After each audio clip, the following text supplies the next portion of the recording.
ഈ അമ്മയെക്കുറിച്ച് അമ്മയല്ലാതൊരു ദൈവം ഉണ്ടോ എന്ന് പറയുന്നത് സ്വന്തം അമ്മയെക്കുറിച്ച് തന്നെ ആലോചിച്ചിട്ട് എഴുതിയത്. എൻ്റെ ആത്മകഥയായ ജീവിതം ഒരു പെണ്ണുകൾ, അത് മുഴുവൻ വായിച്ചു കഴിഞ്ഞാൽ മനസ്സിലാകും.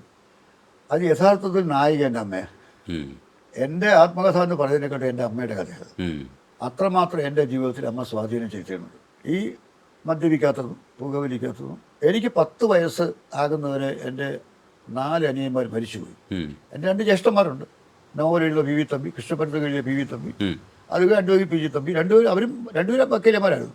അപ്പോൾ രണ്ടാമത്തെ കാലം നോവൽ എഴുതിയിട്ടുണ്ട്, പി ജി തമ്പി നോവൽ എഴുതിയിട്ടുണ്ട്. അപ്പോൾ ഇവർ രണ്ടുപേരും എഴുത്തുകാരാണ്.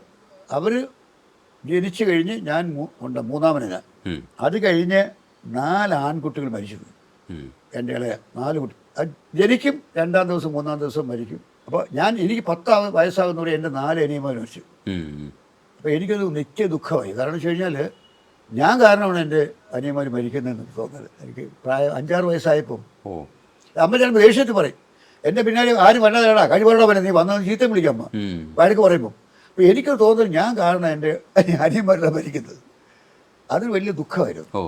അപ്പം അതുകൊണ്ട് ഈ 10 വയസ്സിൽ എനിക്കൊരു നേട്ടം കിട്ടിയ അനിയന്മാരില്ലാത്തതുകൊണ്ട് 10 വയസ്സിൽ അമ്മയുടെ ഇളയ കുട്ടിയായി.